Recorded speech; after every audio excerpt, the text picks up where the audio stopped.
Doctor से बात करने के बाद उसने फ़ोन को टेबल पर रखते हुए खुद से कहा, मैं तुम्हें यह सच कैसे बताऊंगा सुहानी। हमेशा एक्सप्रेशनलेस दिखने वाले चेहरे पर आज एक अलग ही एक्सप्रेशंस दिख रहा था, समझ पाना किसी के लिए भी आसान नहीं था। कियान अभी यह सब सोच ही रहा था कि तभी राहुल का उसके कैबिन में एंटर हुआ।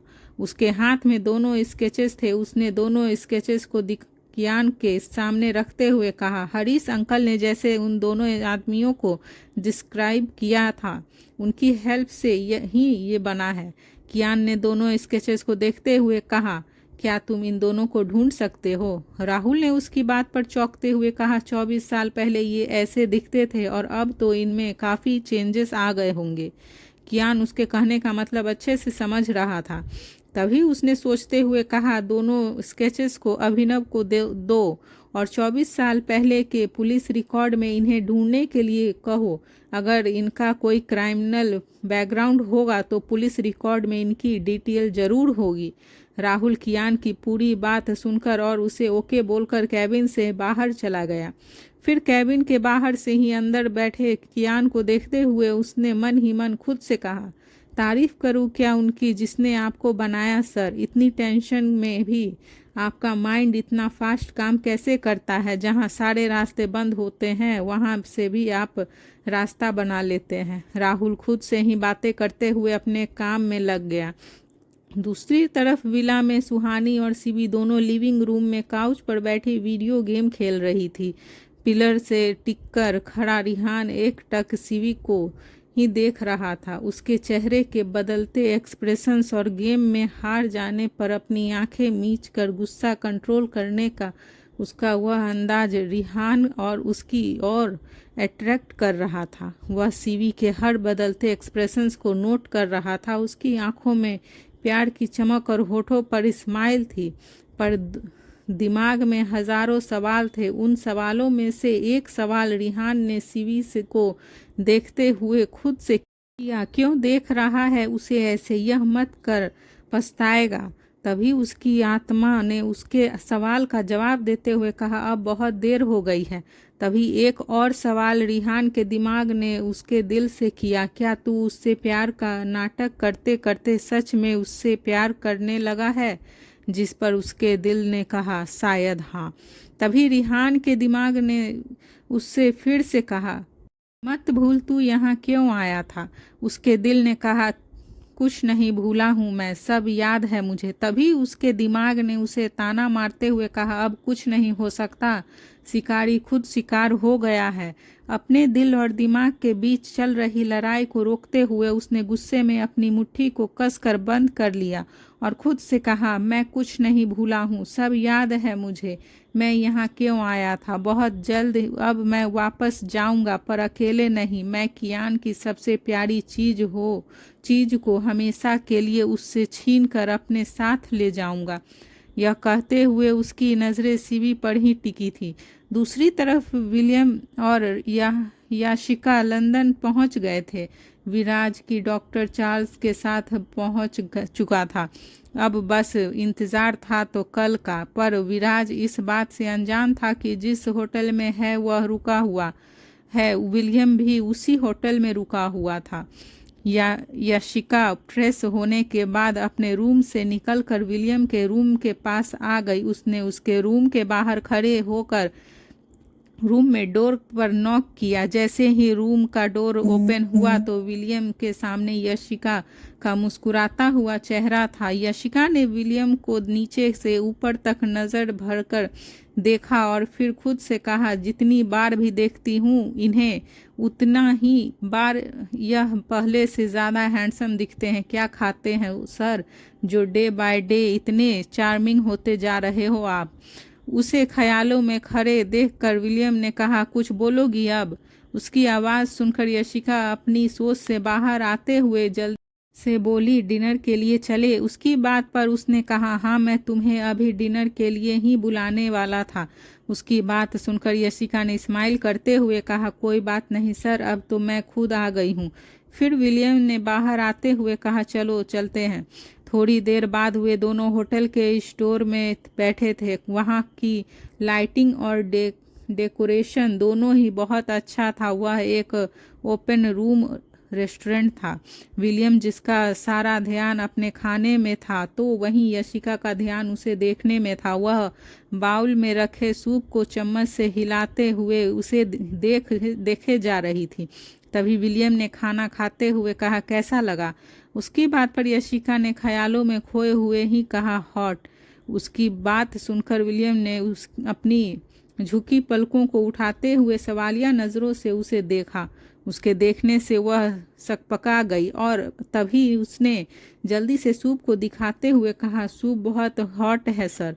उसकी बात पर विलियम ने कहा, ठंडा करके पीना, मुंह मत जला लेना अपना। Okay sir. यह कहते हुए यशिका सूप को चम्मच से हिलाने लगी। विलियम के ठीक पीछे विराज बैठा था और उसकी नज़रें यशिका को ही देख रही थी।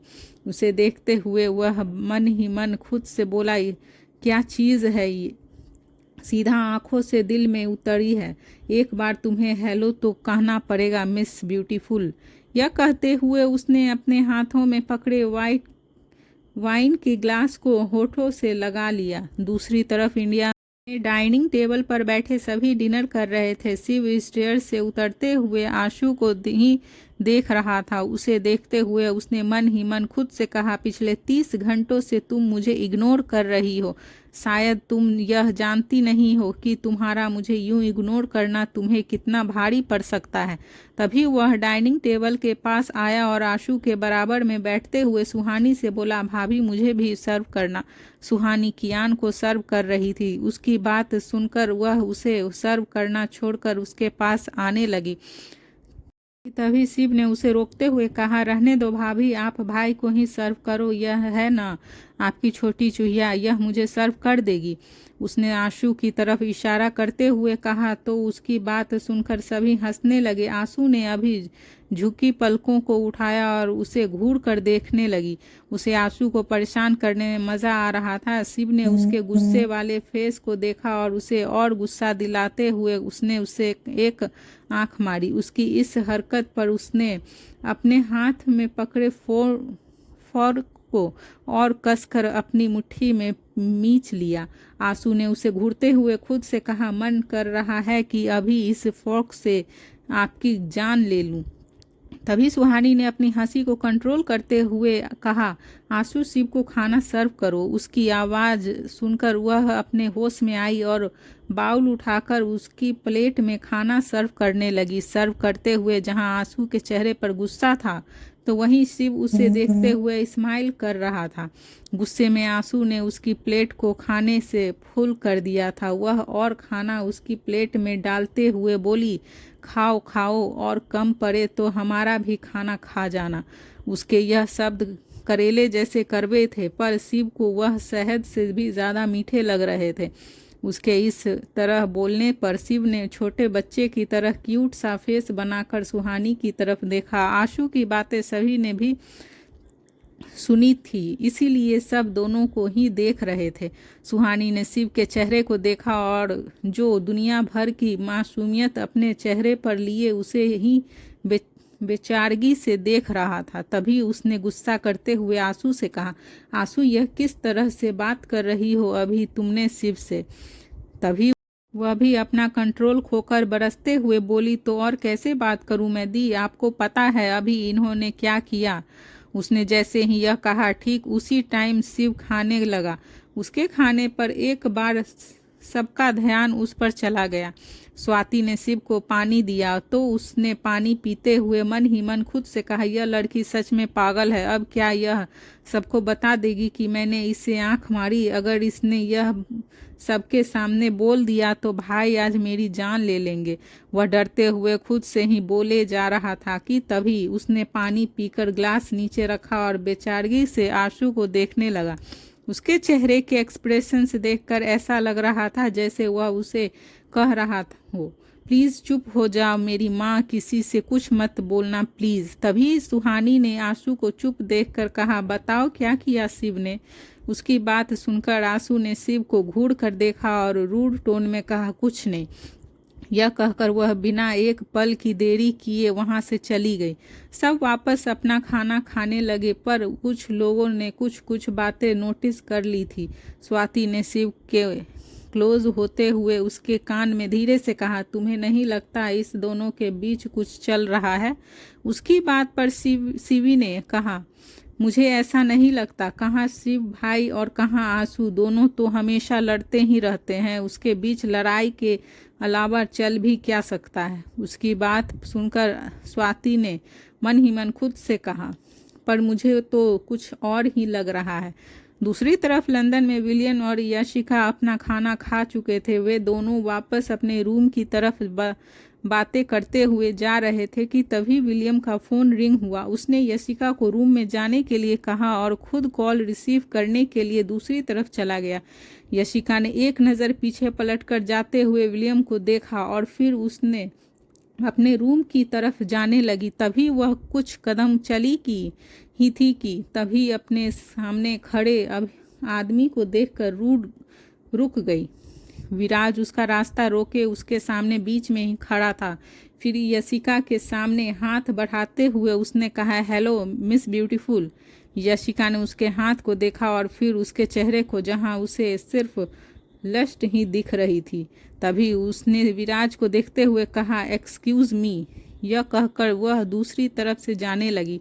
उसे खुद को इग्नोर करते देखकर विराज को गुस्सा आ गया और वह उसके पीछे जाने के लिए मुड़ा कि तभी उसने सामने से कुछ लोग आते हुए दिखे। लोगों को देखकर विराज ने अपने कदम पीछे ले लिए और यशिका को जाते हुए देखकर कहा, बच गई लकी गर्ल। उधर इंडिया में कियान खाना खाने के बाद जाने लगा कि तभी वह रुका और शिव की तरफ देखने लगा। उसने कियान को अपनी तरफ देखते देखकर मन ही मन कहा, जिस बात का डर था वही हुआ, इस लड़की ने मरवा ही दिया। तभी वह भी फेक स्माइल अपने होठों पर लिए मुस्कुराते हुए उसने देखने लगा। उसकी फेक मुस्कुराहट देखकर कियान ने कहा, उसे ज़्यादा परेशान मत किया करो। यह सुनकर शिव ने कहा, भाई मैं कहाँ करता हूँ, वही मुझे परेशान करती रहती है बेवकूफ़ लड़की। यह कहते हुए वह फिर से मुस्कुराने लगा। तभी सुहानी ने कियान के सामने आकर कहा, आप दोनों को सीरियसली क्यों ले रहे हैं? यह दोनों ऐसे ही एक दूसरे से लड़ते रहते हैं। एक दूसरे से लड़े बिना तो इनका खाना भी डाइजेस्ट नहीं होता। यह कहते हुए वह कियान के साथ ऊपर चली गई। शिव ने मन ही मन सुहानी को थैंक यू कहते हुए कहा, एक आप ही हो जो भाई के गुस्से से मुझे बचा सकती हो, वरना भाई तो मुझे अभी अपनी आंखों से ही शूट कर देते।